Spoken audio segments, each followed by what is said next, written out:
All right, guys, season 3, episode 7, titled These Fragile Lives.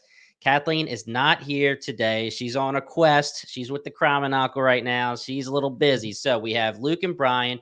I think we decided, I think this is similar to last week. Would we say Brian's going first again? All right, Yep. Brian, what do you do? Go. Yeah, so this was a good episode. Again, probably nothing I'm ever going to look back on after the season has passed us and been like, whoa, episode 7 was amazing. It was definitely a Fatima centric episode, which I feel like we need. Kind of just like keep on advancing that plot to where it's inevitably going, which I guess we still don't know. But other than that, it just kind of felt like moving the chess pieces, all the stuff going on with the Matthews and Jade at the lake. That kind of had to happen. They were always going to revisit the setting of her dreams, but it just kind of got them there. We didn't learn a whole lot of anything. It was a good episode. There was a lot to like, not a whole lot to dislike, more Victor stuff with his dad. But again, it's not something I think I'm over the moon about. Sure. Yeah, it felt like a part 1, part 2 of getting away from the town hall meeting episode, which I think was 5. So like 6 and 7 have felt similar to me, where I do still like it. Like the farther we get from episode 5, the happier I am. Like we're back to the status quo, at least in terms of just like the average interaction. Like I'm over the frustration that episode 5 caused me at this point. You're right, Brian. We didn't get too many details for any theories that we're gonna have. I'm sure we can tweak a couple things here or there for Fatima. And then the Elgin stuff is going to probably be my favorite thing that we're going to talk about today. That's going to be fun. Some other things I just want to throw out there. While we obviously, I assume, hate the cop, do we slightly respect her a little bit just for like how she's been standing up to Boyd? That's going to be a conversation. Like, I don't know where she's going to go because she's already at the point where she's like fighting with Boyd, where she could either have a death flag and like a really important like kill for the end of this season, or there's going to be a growth moment where she gets full onto the team, like Boyd's the sheriff and we listen to him. So that's going to be interesting and see what you guys think about that. And then in terms of the Fatima piece of this, not that we're there yet, but we are getting dangerously close to making her the center, too much of the centerpiece of this show, where I would have loved if we sliced 10 minutes of probably half of this episode that was dedicated to her storyline and threw that to the cabin storyline where we had Jade and the Matthews talk more, because like the Fatima stuff's very interesting and I like her as a character. She's good for this show, but it feels like we're already at the conclusion that we were 4 or 5 episodes ago. So, and we're not really learning much more. She's just evolving more into if she is the Phantom, if she is the monster. So I kind of want to just say that maybe we are starting to have a little bit too much, or we're getting to the point where we're starting to have a little bit too much of her, where it seems to be overshadowing the more important, like broad strokes of the plot mysteries that are going. But I could be in my own corner for that one. I'll let you comment on that. And then the last 2 things, this is just something that unrelated to the episode itself, but I found this out recently. I don't think we've ever said it on podcast, but I didn't know that Donna and Dale's actors in real life were married. That's cool. Yes. Yeah, I didn't know that. And then the other thing is, this is just because we have the screeners. You can actually, it's not even a screener thing. You can go on Wikipedia right now and see what the names of episode 9 and 10 are. And I'm so excited for episode 9 and 10, but that's still a little bit of ways away. Yes. And like always, we talk about no trailers, nothing like that.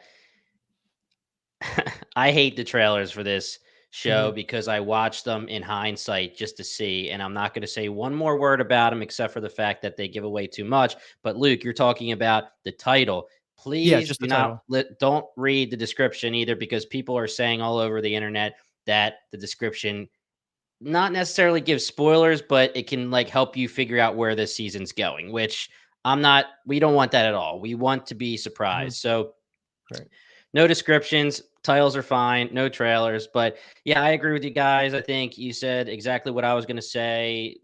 Nothing crazy about this episode, but there are some important things that I would definitely like to talk about. I think that Fatima is going to be definitely the meat of this episode. And like you said, Luke, there's some tweaking that has to be done with some theories. And I was so into one theory, and now am I changing? It's crazy. Are you talking Fatima? I'm talking Fatima. Yeah. So we'll talk about it. It is funny. I was like, literally, I'm gonna die on this hill, and now maybe I'm dying, so we'll see. But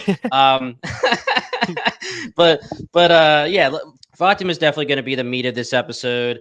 And I think since she is the most important part, we'll talk about her first, and then we can get into some of the other stuff, which will be able to get us into some theory crafting and things, but they're not as important as the Fatima stuff. She really was the big stuff, the big important stuff for this episode. So, all right, Brian, Luke, start wherever you want, but obviously we jump right into the episode with right after the end of the episode, the last episode. So we have her laying in bed right after the ultrasound, and she's not having it.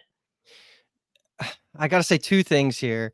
One, I guess I have to give a public apology to Tilly. I'm cutting to the end of her storyline here. There was nothing bad about her except just giving sketchy vibes. And I still stand by the fact that every scene she stood out as like sketchy to me still, even with the tarot cards. There was something going on there, or at least they were trying to red herring us, but I fell for it. I took the bait. It seems like she was just a sweet old lady who just truly was rooting for the love story of Ellis and Fatima. That's fine. I like a little bit of red herring every once in a while, and I fell for this one. That's I think, unless she comes back and blows my mind in the end of this season. But I also am going to give a little bit of an apology. I pretty much tore Fatima up and Ellis in the town hall meeting when they were all freaking out, and I still stand by that they were awful for that specific scene. But I really like that the writers had Fatima acknowledge that she basically is becoming like an angry person all the time. Like she called it out herself. She gets a little bit of a pass for at least acknowledging that. So I like that. But in terms of like details, nothing really happens until like, I don't even know what we learned here besides the fact that the very last scene in the greenhouse when she turns and flips and basically it's out of her control of what her anger will do. And she ends up killing Tilly. All the way up to that point, it's just she's deteriorating. Nobody's believing her. She's questioning if Ellis even believes her anymore at this point. It seems to be going where we thought, but people don't believe in the supernatural enough in this town for all the shit that they've seen, which always surprises me. Like, you should be latching on to the fact that something crazy is happening to this girl. But nothing really new here. So I did say earlier, like, we might have something to tweak with the theory, but now I'm looking at my notes. I don't really think I have anything to add. There's probably a broader conversation about the red herring part of Fatima, but I don't know if you want to have that conversation yet. But I'll let Brian jump in. Any color you want to add to her scenes in general? Yeah, I mean, I gotta say, you kind of just touched on, for the amount of supernatural that is already proven to be going on in Fromville, they don't really acknowledge enough supernatural that is still right in front of their faces. And this is one of those things where I feel like they're not outwardly saying, Fatima, something is definitely wrong. Like, we are with you, girl, but you are not having a normal pregnancy. So just throw that out the window, and we're going to have a powwow and we're going to figure this out. Nobody's leaving it. Like, you're never going to be alone 24/7 round the clock, like eyes on Fatima, so that nothing horribly wrong happens. Like, they're just not handling it very well. I do have to say, I wasn't very pleased with Boyd for getting up in Christy's face, because Christy kind of seems like she's letting, just the horribleness of Fromville affect her too. But when Fatima storms out of the hospital, I think Mari and Ellis also go to Colony House. She's just like, I don't know what the hell to do. She's not pregnant. Like, literally, I'm a doctor. I'm not like a miracle worker or a magician. And Boyd like gets in her face, do your effing job, figure it out. It's like, I think this is everybody's way of kind of acknowledging that something is terribly, terribly wrong, but nobody really wants to rip that Band-Aid off and start kind of full on panicking and handling it like this horrendous situation. But it just so clearly is. So that was kind of like a little annoying. And even Ellis is like trying to give her platitudes in those scenes, like where her stomach is caving in. He comes in, he's like, nothing's wrong. Like, definitely it's all in your, it's like, something's wrong. Like, you've got to validate this girl to some extent and be like, hey, girly pop, like, yeah, you're up Schitt's Creek without a paddle, but we are going to, I'm not going to say we're going to figure this out. We're going to try our hardest to figure this out. And we're going to give you whatever you need if it's rotten crops, but we don't want anybody to get hurt. And you're kind of on that fence of being crazy. So I guess this is my long-winded way of saying I'm not very pleased with how everybody is handling this situation. But as I've always said, the stresses of Fromville are going to affect everybody differently, and they're kind of going to show the effects of Fromville differently. So everybody's stressed for a million reasons, and maybe that's why they're not handling it as good as they should. Go ahead. To add on to exactly what you're saying, Ellis and Boyd specifically should be geared up to deal with this because of what happened to Abby in the past. So that's just fuel to exactly what you're saying. They did have a good think heart-to-heart at one moment where Ellis was finally like, Dad, I don't know what the hell to do, and I'm scared. And he's just like, all right, bring it in, my boy. Bring it in, homeboy. I mean, honestly, Ellis said it perfectly. He has two nightmare scenarios here. One is that there's some kind of worm-like scenario with Boyd that happened where there's a monster baby that they can't detect growing inside of Fatima, or she's turning into Abby where he's going to have to deal with something like that. So one or the other is awful. Now, with the Christie thing, I mean, I thought she was a little cranky first towards Boyd. That made Boyd kind of get mad. But I mean, she was right in saying, like, why didn't you warn me that she's got these weird things going on and I'm the doctor? You didn't tell me. And he's like, well, it's not my place. And I get both sides of that. It's just, frustrations are going nuts right now. And you guys said it perfectly. Fatima's situation is awful. And it's just nobody's really able to hide their feelings on it. They're just kind of taking it out on each other. And when it comes to Fatima, and I was pretty much like, she's becoming Fatima, right? She's kimono scary lady. I feel like they really like punched you in the nose with it when it came to, here's a picture of Fatima, and then here's the phantom lady coming into the background of the photo on the Polaroid. And I feel like maybe there's some other things that we can talk about. I know we quickly talked about it last episode. Kathleen brought it up. Like, what if you just can't see the monster on the ultrasound? A lot of people are saying, and I really do like it. Like, I'm not fully into it, but what if you can't see them on the ultrasound unless it's nighttime because the monsters come out at night, things like that. But Is there that just triggered something in my head. Is there any validity to the fact that you can't see the baby on the ultrasound and you can't see the baby or you can't see the phantom unless you're Elgin? Like, there's also some invisibility connection there. Yeah. So the fact that they've been kind of harping on the fact that Boyd had these worms. And we didn't believe you, Boyd. You had these worms. We couldn't see it. And then all of a sudden we saw it. They brought it up a few times. They brought it up in the clinic. They brought it up between Ellis and Boyd when they had their heart-to-heart. I feel like they're doing that for a reason. And I feel like maybe there is some credence to the fact that maybe this baby is there and it's going to be quote unquote invisible to the ultrasound, invisible to maybe anybody that's not important to it or the evil entity. I don't know. But the fact that we get into a later scene, it blew my mind here. And it brings me back to both theories, because the first part is she's telling Ellis, I am seeing my stomach get bigger. I am measuring it, right?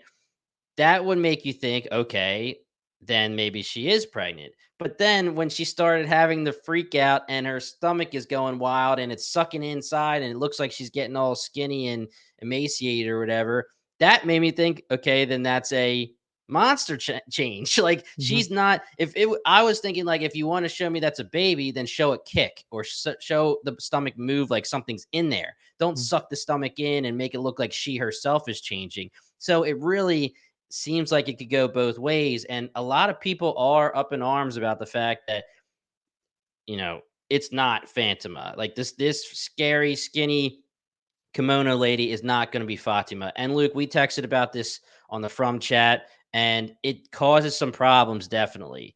The fact that Fatima is alive currently and Fatima is a thing. I was saying, is this, I might as well just bring up one of my theories that I was getting into prior.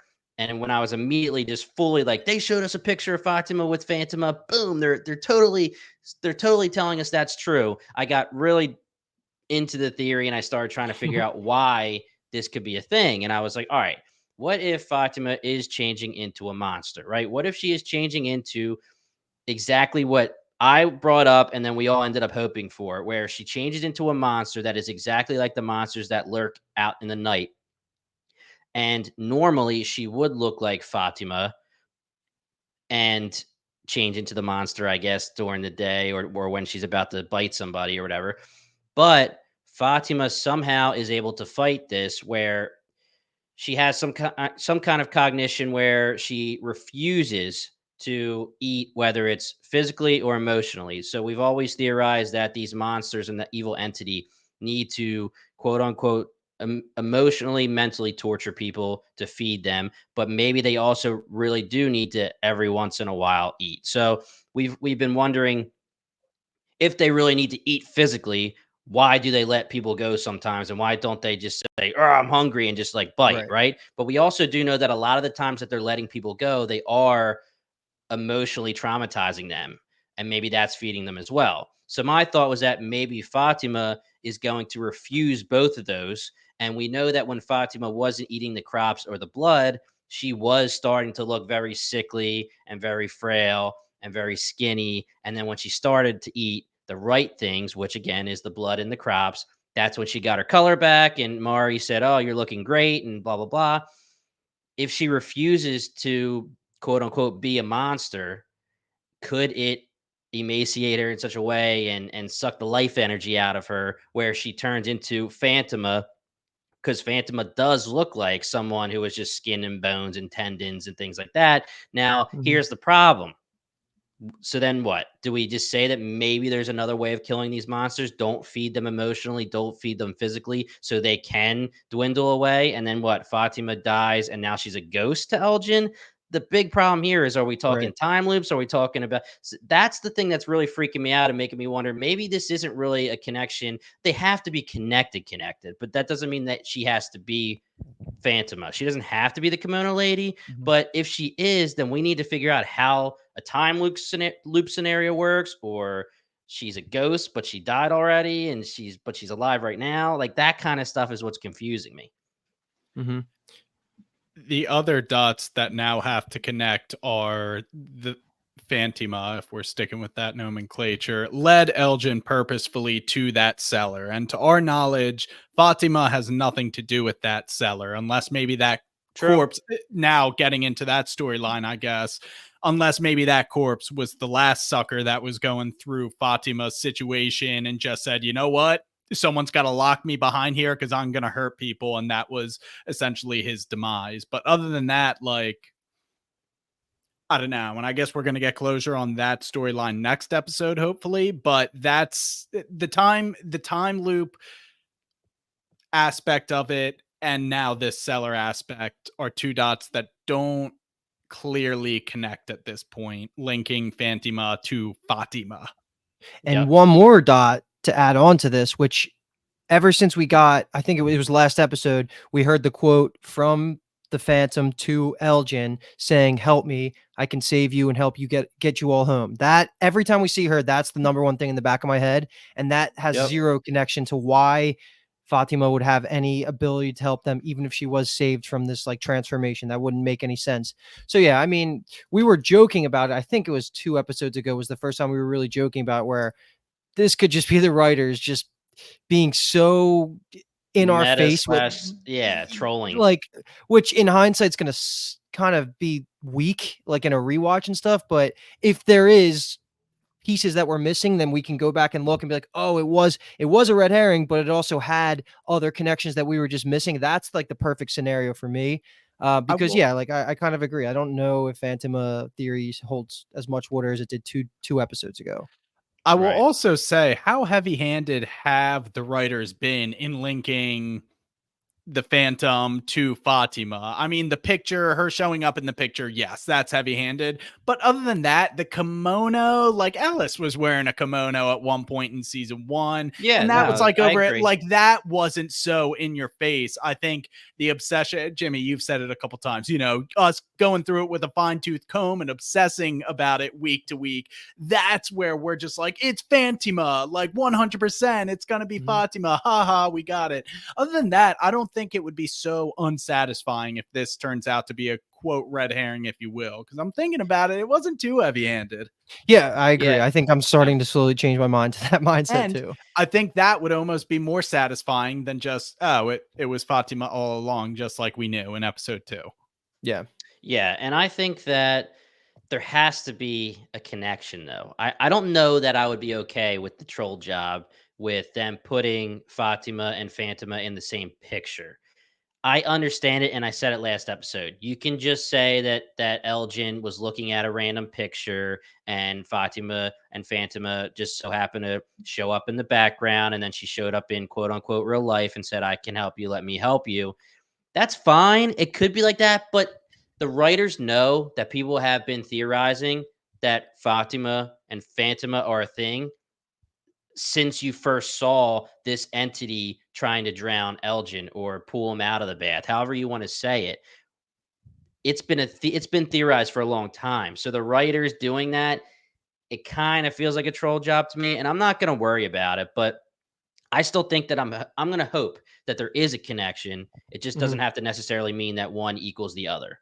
Well, I'll tell you what, it can just be a difference in opinion. I watched WandaVision, and I, for one, was delighted by the boner joke at the end. Oh, okay. Well, then that's I'm how kidding. we know I you're hated fine. that, but that was a great show. Evan Peters, man, come on, bro. What a waste. Apparently, I he's completely they agree. brought him into Agatha all along, Ralph Boner, but I didn't watch Some any people of in our Discord are watching. They like it. Yeah. It's getting decent reviews. It's just, it's a sore subject for me. I'm not talking about this right now. Let us switch gears to the Elgin stuff if we're good with Fatima, because it Yeah, seems like if you have definitely. one more thing. Are go ahead. we gonna go back to the end with Fatima, or are we talking about that right now again? No, I guess let's hit that. Then we'll switch over to Yeah, Elgin, and that'll kind of Alright. finish that whole bucket. So Because so the Tilly thing, my question to you guys is her last words. You have to run. Is it I saw the tarot cards and I knew it was a bad omen because I confirmed it. I did see that she flipped it. And she probably did see what the card ended up being before the crow smashed the window and distracted everybody. So, did she see a bad omen card and know that shit's going to hit the fan for Fatima and that's why she's saying run? Or Luke, is she a mole slash somebody that's not very good and she had a change of heart and is telling Fatima you have to run for another reason? I What took are it you at feeling? face value. Just At get face out of value, here. yeah, Yeah. she was aware of what happened to Sarah when that whole thing went down. She's like, Oh, so you're taking it like you just killed me, so you got to get out of here. Yeah, Oh, yeah, so you 100%. don't think it has And anything to do with her changing or a potential baby? You think this is That's a literally more fun answer, but as of right now, yeah, I think it was And just. And to be okay? honest, I thought the scene was great. Like I was a little shocked when it happened. I did not think it was going to go there. Yeah. I also didn't write down as many quotes as I would have liked to, but the conversation kind of right before this scene between Ellis and Tilly, where Ellis just uses her as like a sounding board for all of his concerns about Fatima, she was just giving great life advice. And when he was just like, well, why shouldn't I question you just altruistically helping us? She's like, I'm old and I have cancer. Like, I love a good love story. I'm Love rooting for you story, guys. yeah. Like, You were one word off from the exact quotes. I like a good love story. I like a good love story. Yeah. And even at her dying breath, like, I think genuinely, even after being stabbed, she was just like, I still want the best for Fatima. Get out of here. Like, try and save yourself. I took it at face value. Yeah. I freaking love, and this happens all the time when it comes to shows we're covering, how we all take things a different way. This ended up being Luke and Brian took it the same way, and I'm the outlier here, but I literally watched it in one way, just being like, oh, so she knows something about the baby, or she knows something that Fatima's changing, and she's saying, you got to get out of here because I care about you.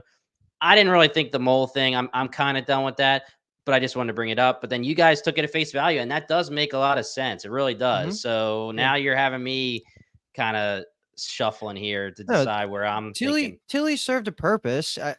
There could be more though. Like you're right, and if there is more, I'm all for it because, like I said, it just feels weird how every scene she was in, she almost just like stuck out in like a weird, sketchy way. But if it was just all face value, like that also works. It's not like it's bad writing. I was just And I leaping to still- conclusions. And that is a dot that supports Fatima because Tilly was always doing that She was kind in of the dream, crap, yeah. like around the sphere of Elgin, Fatima, and Ellis's storyline. Like that's always where she just was hanging around. So like, Right. could she And be she the was in the connector? dream. Yes. Exactly. I've also been watching this with Emily, and she was like, Tilly kind of looks like the monster. And I was like, girl, don't even go there. Like, come on. But Yeah, I I was feel like, like Tilly is Eloise, dude. yeah. It Oh is my hilarious. God. I am really enjoying like the From Reddit and the From Facebook groups because they're understanding, just like everyone is now, that there's just so many ridiculous theories, right? And Mhm. people are like making jokes now, like I feel like Ethan is Boyd's dad, or like things that totally aren't right, and it's cracking me up. Yeah. Okay, so I actually do have a shout out to Manu on our Discord, and I want to bring up an actual big theory that I have that kind of connects to Fatima, but I don't know. Do you guys want to finish the episode and let me end on that, or do you want me to get into it now? I mean, I don't think it matters either way. I would say rip it while it's relevant. Sure. Okay, so let me open up the Discord here, and if you guys can, it's up to you if you want to or not. Um, Luke and Brian, jump on the Discord and pull up that picture that I posted of the map that we discussed last episode. Mhm. I'm sorry, not the map. Manu posted this on 10/27, October 27th. He posted the cave painting that, Got it. yes, that this is the cave painting that Victor sees. He puts the flashlight on it. I believe it's when him and Tabby are in there. I want to use that. And because he had asked, I've been looking at this pic for a while. Someone shared it with me on Twitter. What do you guys think? Who's listening to the podcast? If you would like to jump on our Discord, bingetowntv.com/Discord, join the fun. The picture's in there. You could always Google it as well. For the YouTube video, Luke, I'll do it myself. I'll add it in. Okay. If you don't, I know that you're new at editing, so I can add it into anybody looking. But basically, what we're looking at here is the cave painting that Victor pointed out when he was in the caverns, and we know that the caverns are huge to this show. We need to figure out what the deal is with these caverns. We've seen the 7 children on the slabs in the cavern via hallucination/vision of Jade. We've seen the Mhm. children in there. We've seen Jasper in there. We've seen the monsters slumbering in there.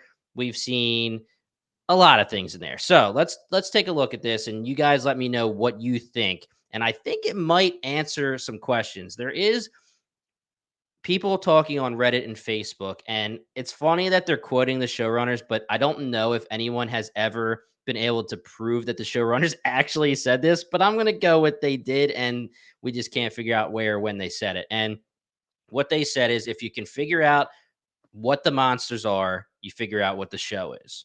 Okay. Now, there's also a quote out there that says the answers are in the pilot. Now, that is going to definitely be a scenario where you need hindsight, but figure out what the monsters are. We've been trying to figure out what these damn monsters are forever. But let's take a look at this painting and let's see if it tells us a story. Okay. So if you zoom in, you look to the left and you see what looks like people on boats sailing down a river. Okay.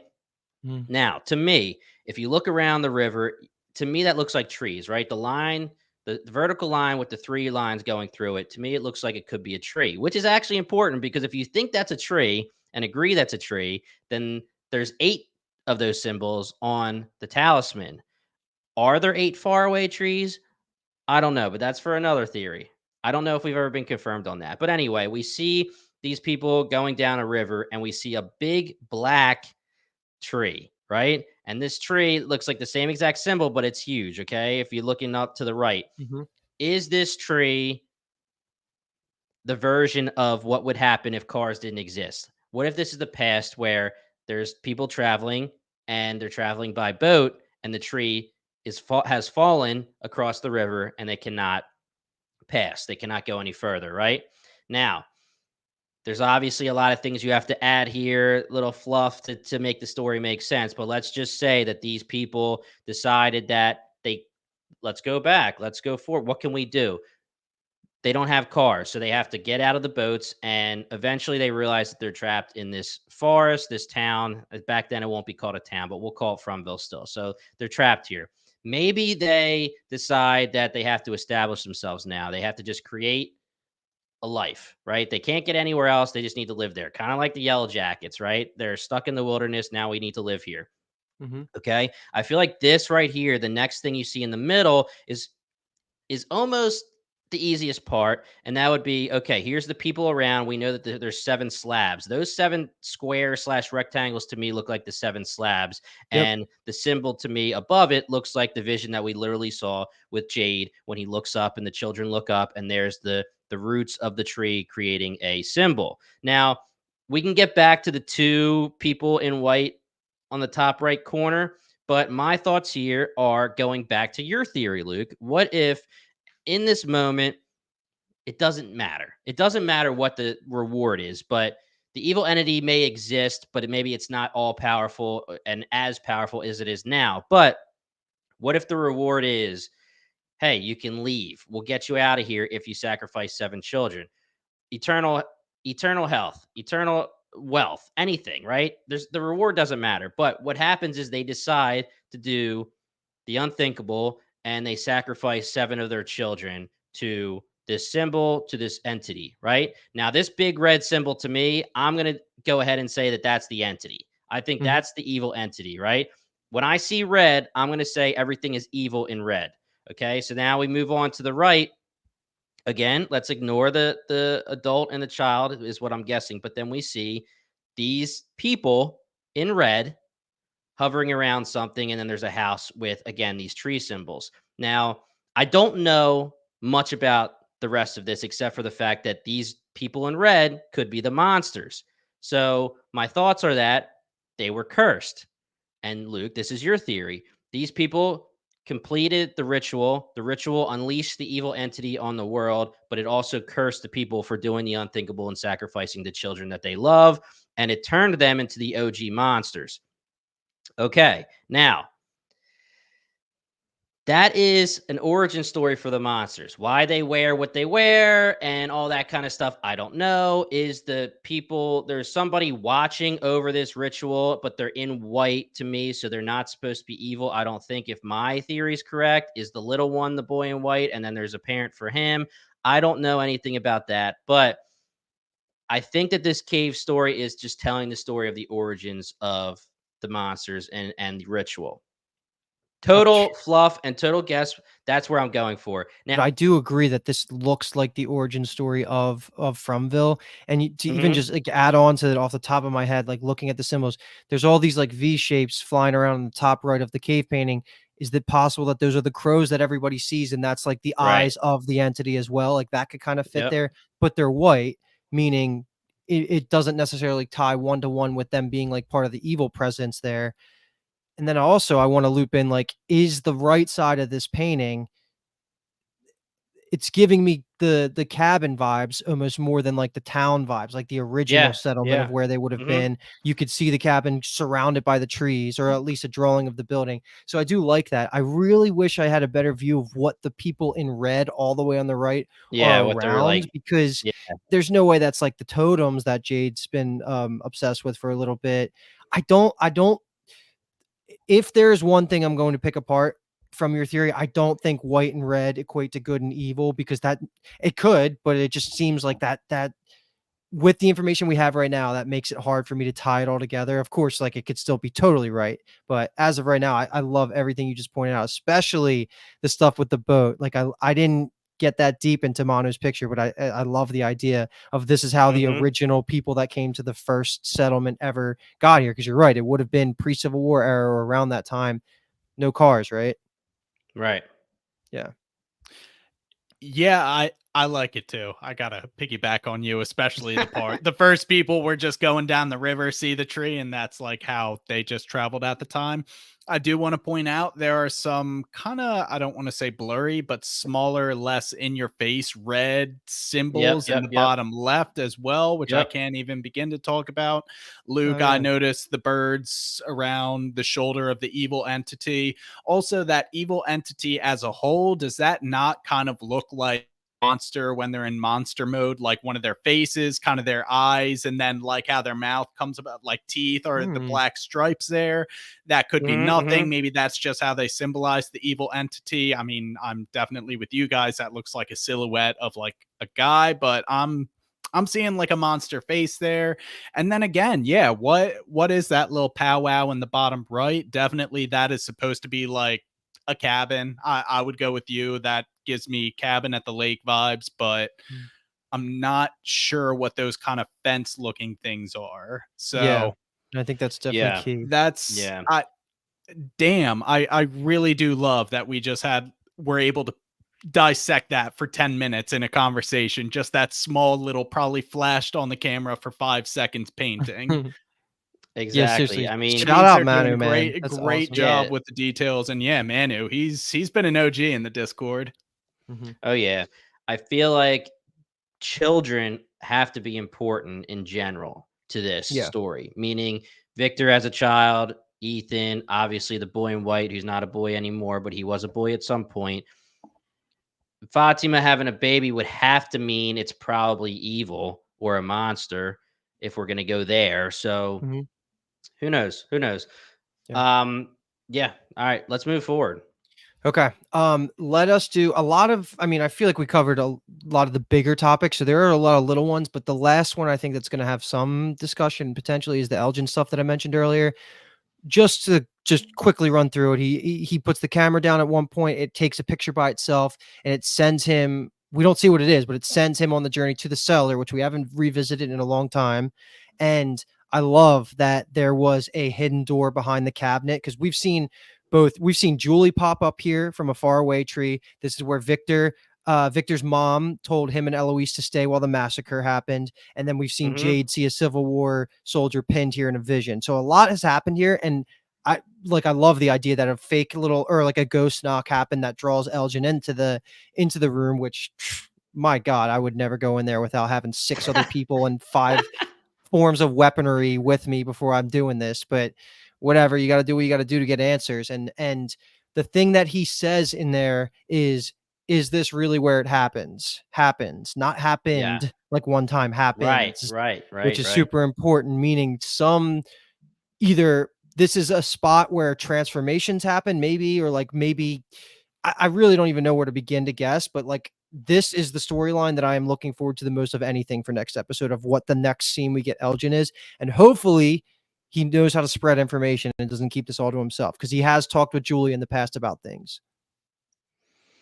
So my first question to you guys would be: do you think was a male or a female dead body? Because I saw hair. It looked like male clothes, but at the same time, we know that they all share. And for example, Donna wears flannels and jeans. So, but it looked like the hair was longer. Obviously, men can have longer hair.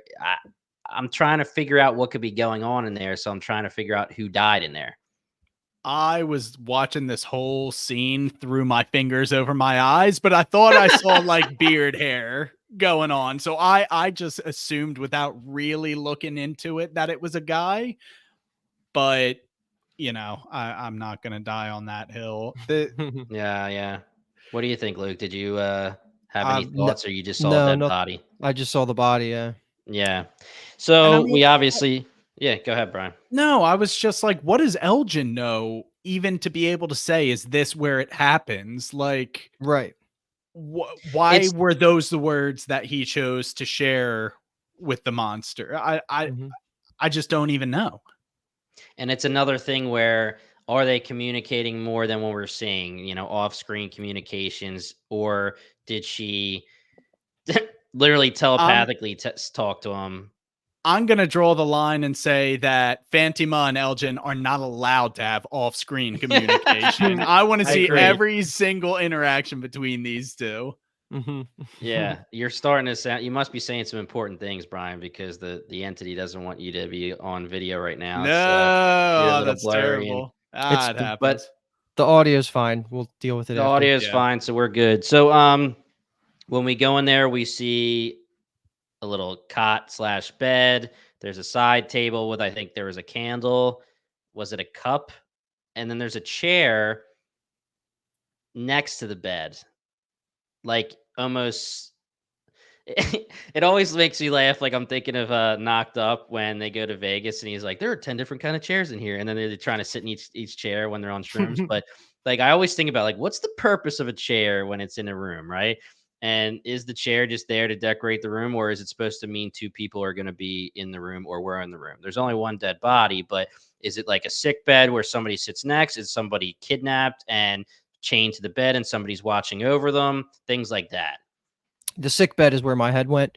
But again, this isn't Julie never popped. She popped up in the cabinet, right? In season 1. She didn't pop up Right. like in She this was room not and in that then room. open it up. No. Okay, yeah, Right. yeah. Oh man, I'm so excited for this answer of like where this is going. So do you think, like, we always just assumed that Fatima equals Fatima, or at least has a connection, and we were thinking Elgin now has the connection. Do you think this has anything to do with Fatima, or do you think this is actually going to stray off and we were wrong in general? I think that now, but there is still the theory about Elgin being the time loop baby of Fatima and Ellis in the future, and that could be the connection there. Which I know we've said it on the podcast. We don't have to bring it back up now because again, I think we're distancing ourselves from that theory now. But I don't know, man. There's Well, got to you be kind more of to said Elgin. something. Did Yeah, you go did ahead. you not say transformation room almost? Is that what I Like said? if Yeah, Well, I Yeah. like where you can transform, like where did right. some like Thinking if what turns. Fatima's Yes. right. So if you connect that, would it be that Fatima is trying to bring Fatima into that room to change or have a baby? I don't know. Again, That's where I was I'm thinking pulling when I it. said it. Yeah. Yeah. Right. Yeah, because I'm pulling at straws here to try to connect them, but it seems Mhm. like again somebody's watching. So it's almost like when Marielle was tied down when she was, going through withdrawals, and also when her eyes were turning all gray and she was part of the Trinity that were stuck in the castle or the tower. Um, could it be something similar where they're going to have to tie Fatima down and somebody's going to be watching over her? Or if it's the baby scenario, is somebody going to have to be there to help deliver the baby? I don't know. It could literally be Yeah. none of those, but Could be a Martin situation, somebody being tied up, right? Like in like I don't know. Yeah. I think yeah, we leave it yeah. at that without more It's weird to me evidence. that if that's not a female, then I don't know when he says, "Is this where it happens?" Like, if that's a male, then it really just pulls away everything. Unless it's the change thing where it could obviously be a male changing into a monster, and that was maybe part of the process, or that's the Or person that was that helping Yeah, and the that was monster the killed person them. that was helping, and yeah. There's a Okay. All scenario right. where that's a guy and everything still tracks. Mhm. Yeah. Oh, So, yeah. Okay. All right. Cool. I'm in. Okay. Let me throw us through a couple quick scenes and then we can whatever else. There's a couple little buckets we should hit as well. Just high level comments. There is like a one I thought a good scene between Boyd and Donna that doesn't probably need to get broken down, but I felt like there was a growth moment that happened after the Dale situation where they have a better understanding and like Donna and Boyd are almost it feels like they are expected to fight because that's what we've seen in the past, but then Boyd even says like I get it, you're not wrong, like, and then it Right. kind of Right. goes on their own way, but that while it was a little heated, I do think there was a little bit of growth in their collaboration about running the town, so that's just nice to see. I think Donna's kind of getting with it now if she is not the mole, so I'll leave it at that. Do you want to say Mm-hmm. something, B Times? I just love that you're still saying if she's not the mole. Still Yeah, still well, keep it on the board. I thought it well, was fun. He starts talking about Fatima and Donna's instantly just like, "Why are you bringing this crap to me? Deal with it yourself." And he's like, "Well, I thought we said we weren't keeping secrets right. anymore." And it's like, Yeah. "Oh, yeah, we So did say true. that." Completely agree. I think he summed it up well. Good growth for Yeah, the two de facto leaders of the town. right. And Donna, I'm stocks up for Donna. So Yeah. let's just quickly go through the Julie and Randall stuff where I think they have fantastic chemistry. Not talking like relationship wise. I know she's probably way younger than him, but I just think they have a fun little vibe going whenever they're together. And they are the Agreed. two of the three people that are tortured and have the PTSD. So it makes sense to put them into scenes together. So after they do their driving lessons, the important part that we should talk about for a second is they stumble onto the broken stone arches that flashing back to when Sarah saw this. I think this was the end of the season finale of season 2, or it could have Yep. been early this season. It's all blending together at this No, point. season 2, it's where they have to break the music box and all that. Yep. Yes, and Yeah. they both feel it, and I'm pretty sure is it confirmed that the music box spot is basically right under that? Well, that's the tower, or that's where they were all chained up. Remember, that's where once Yeah. Boyd lights the. Go ahead, Brian. It's not necessarily under. It like transforms into a fully fleshed out Right, dungeon. And right. then like he walks out a door almost like a faraway tree, and then he's just in the ruins. Okay, but Which it is might that also be some location. time loop stuff. But Yeah. yes, Yeah, that is that's the location 100%. yeah. And So when he lights the why do I did I did this last time. I forgot the word for the I keep wanting to say lantern for the torch. the torch. Jesus. What is my brain doesn't like the word torch apparently. Boyd lights the torch and that allows him to be There. in a different time, in a different dimension, whatever it is. He is literally in the tower. When they're in the ruins, that's the tower. You light Okay. the torch, Okay. you're there. So yes, Luke, it's literally a different time, a different dimension, whatever, pulling. And when you light the torch, the box is in there. It's not under it, it's in there, right? So And they have a deep connection to it because we also saw they were, I don't know if they were physically or it was just like a metaphor for them being chained up when Boyd saw them there. That all right. happens in this area. This was like the one case in movies or TV shows where the characters are like, one character's like, we should leave. And the other one's like, well, let's check it out. But they both decide to leave. And I really wanted them to Yeah. check it out. So Yeah. it seems like we'll revisit this, but maybe they come back with Marielle. Like that's what they should do. And then figure something out. Like there's got to be a reason that they're sticking with the theme of these characters having the PTSD. Like there's got to be some payoff because Randall's still seeing the cicadas every single 2 seconds. Like that's got to Yeah. either end up directly killing him, which I think we missed the boat on that because it would have happened in the episode where it almost did, or they're going to Yep. beat it some way and it's going to give us some information. Yeah, and it's interesting that Randall has this cicada scenario, and we haven't seen Julie and Marielle dealing with anything outwardly in the same way that he does, Randall, some shady, but they both have said, there's shit going on. They're having Yeah. PTSD, they're having problems, but for whatever reason, Randall is actually physically affected where multiple times he's been like swatting them and falling to the ground and having a fit. And that really hasn't happened to Julian or Marielle yet. What were you going to say, Brian? No, just that the monsters had Randall and spared him earlier in the season. One of the reasons why the dark entity, whatever, could still have larger designs for the three of them as the dungeon trio, So maybe we chalked it up to, can we use that? Dungeon trio, baby. Can we use that? Let's collectively use that. Yeah. Like Can we that. copyright that? I'll make the t-shirts.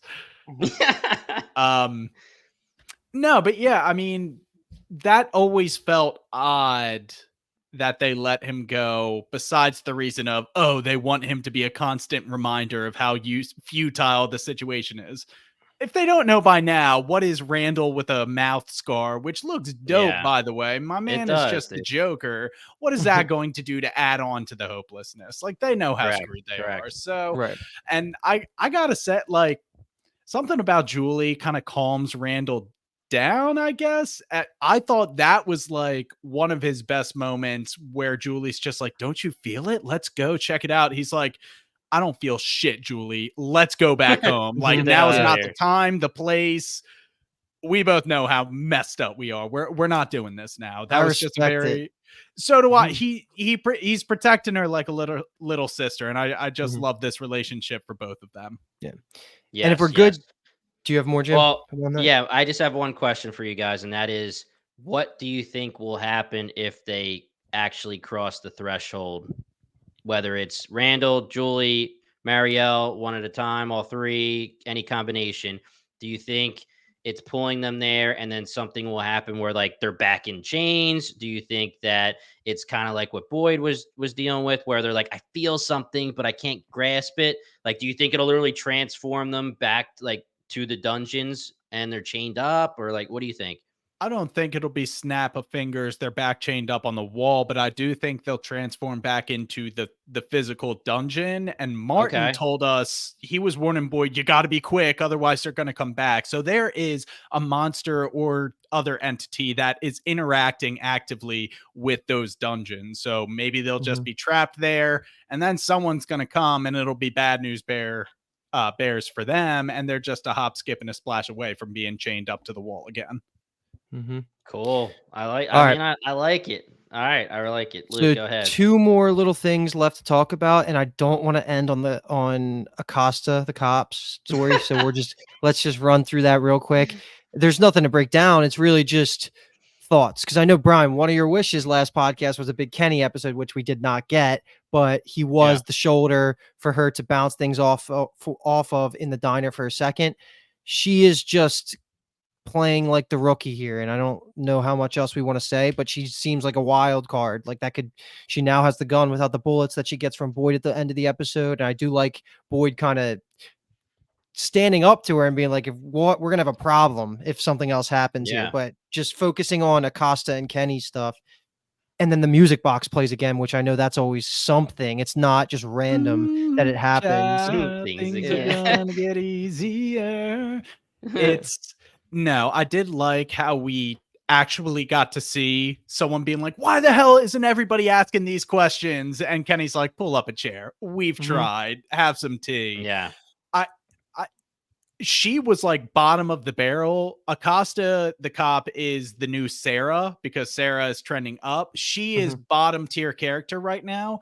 And this episode, I actually came out liking her a little bit more, and maybe it's not even liking her more, but respecting her. She's an alpha, and she's trying to establish herself as an alpha, and she doesn't like the whole Dale scenario. I think the whole town got an appreciation for what Boyd does. She hasn't been there long enough to get that full appreciation, even though I think she was there for the Dale of it all.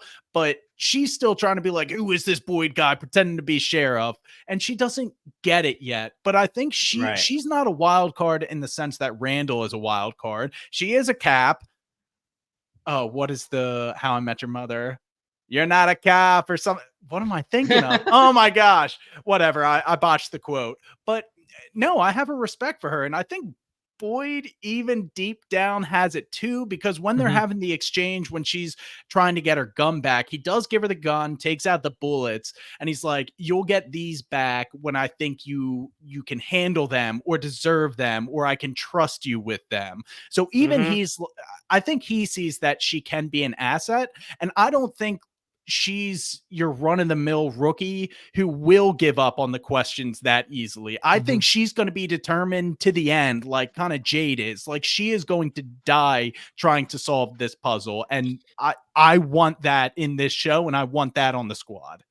And she also perfectly fits into the role of backup deputy, or like deputy in training, because Kenny has not taken up that mantle again since he gave it up. So it would really work well. But you're right. Like, that's what I was trying to kind of say at the beginning. Like, I don't like her. I'm not rooting for her, but I do kind of respect her more after this episode. And I'm happy enough to leave my thoughts like of that on her for now. She reminds me of the Randall situation. I agree, Brian. She's not the wild card in the same way, but it's going to go one of two ways. She's going to end up becoming one of the homies, one of the people that we actually like, maybe the deputy, like you said, Luke, and she earns the respect of Boyd and she becomes a great character, or she stays the same kind of attitude and she becomes a villain because she really just can't deal with butting heads with Boyd and breaks off in whatever way, literal way, or, she just decides that she's going to be a problem for the town. But either way, that's all I have for her, because she reminds me of Randall, where it's like it could definitely, it's a fork in the road. It can go one or two ways, and I'd be down with either way. I'm fine with either way. Okay. Let's run through. I think we may have touched on a couple pieces of it, maybe not, but just like the Matthews and Jade. Like, the only thing I want to bring up, they revisit the spot where Tabby's been having her dreams, or she remembers she was having her nightmares as a kid.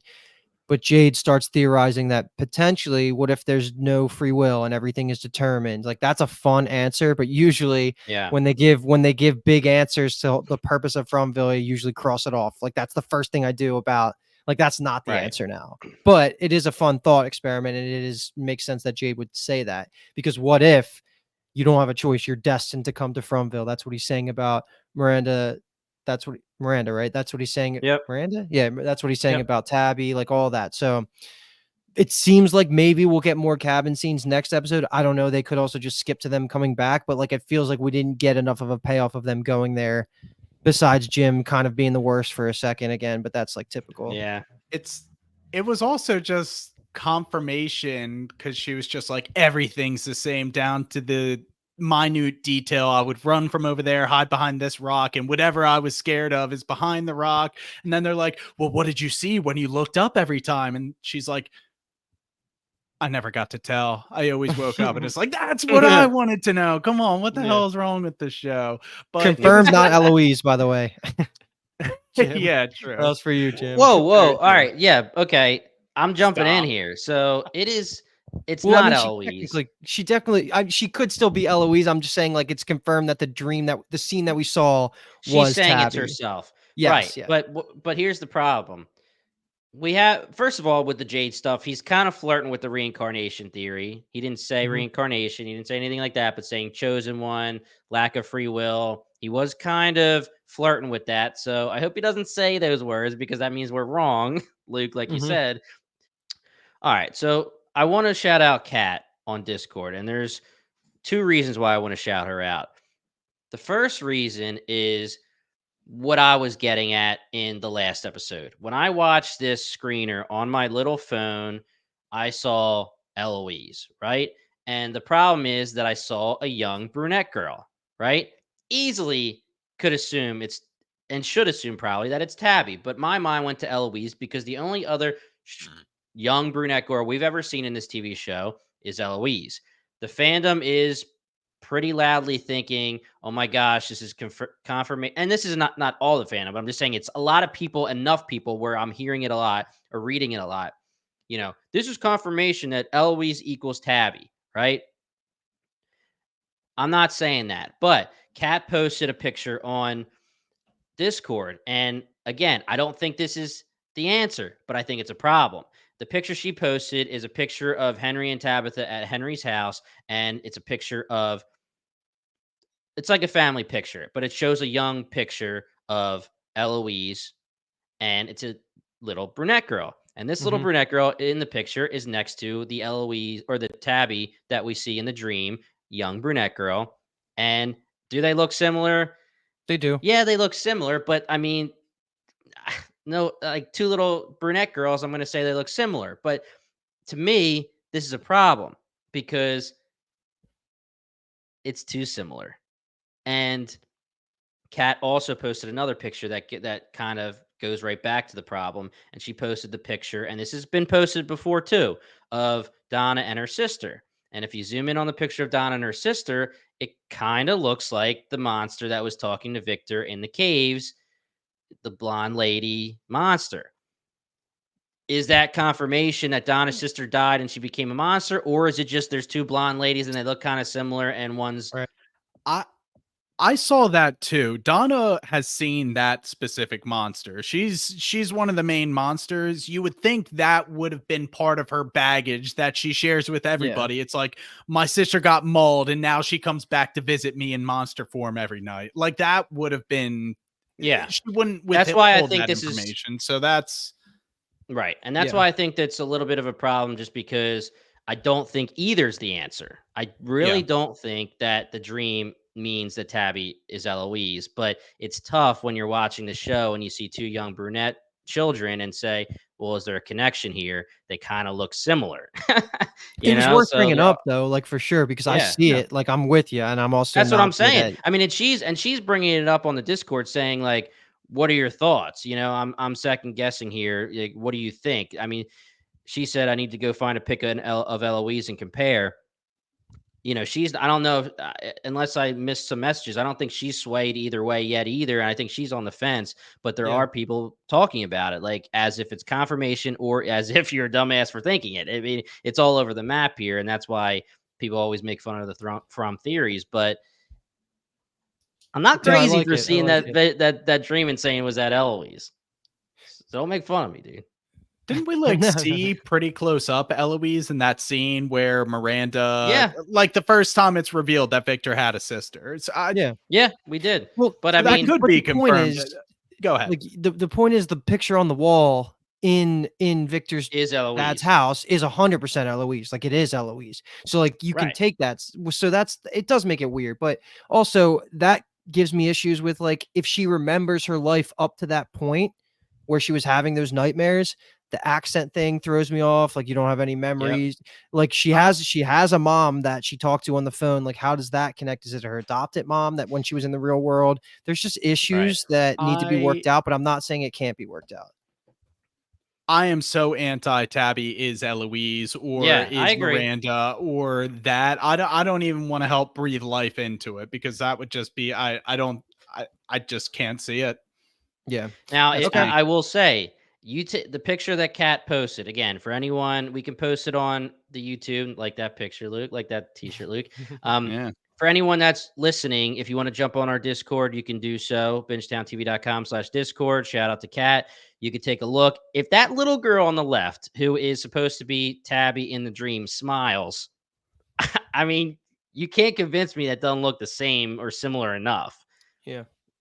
But anyway, the one thing that I do want to bring up before we leave this whole scene is Tabby in her dream is wearing like really old style clothing. She's not wearing clothing that she should be wearing if she was a child of whatever, 80s, 70s, whatever, however old she is, 80s, I guess. She looks like she's wearing like clothes like the Civil War guy was wearing. She looks like she's from the old times. If you watch, this picture from Kat is too zoomed in, Brian, but if you see her in other pictures, it's like makeshift clothing that was like knitted, and it's very like old-timey looking. No theories except for the fact that we've brought up a million times reincarnation or time loops or any of that kind of stuff. Cool. All right, put a pin in it. You put it on the air. Yeah. We're gonna bring it back up if it matters. Brian, you're squinting your eyes, man. You got something for me, dude. No, I'm just like, this is very tinfoily hat. You're just like, the actress who's playing the young Tabby looks kind of like that framed picture that was only like panned across it. That's just like, even as a No, I mean, that was the point of me podcaster, bringing it up. I for agree. sure. No, for sure. I think that's just looking too far into it. But some of these snipes wind up being correct. So maybe I shouldn't be so down on it. We just talked about a cave painting that was on a scene in the background, and we just told a story about maybe the but that creation of the means monsters. something, man. Does Last- anybody? Oh, go ahead. Yeah, no, the last thing I want to say about kind of the lake scene is before Tabby, Ethan, and Jade show up, it's Jim kind of like packing up, ready to go home. And one woman says, "Oh man, those things that were making a ruckus all last night didn't sound anything like the monsters back home." So it's them explicitly saying it's different things going on. And it's, again, confirmation that a third time you're hearing something. Yes.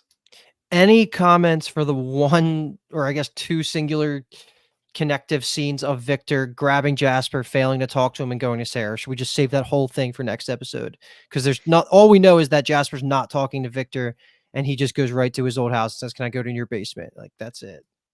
And we theorized that it was going to be Jade that Jasper talks to. I'm still there. But I just thought it was hilarious that he's banging on the door and Sarah's like, "What's up? What do you need?" And he's like, "Can I use your basement?" She's like, "Why?" He's like, I need to go in your basement for Jasper to tell me his story. And she's like, "Okay, whatever." Yeah. That's going to be next episode for sure. It has to be.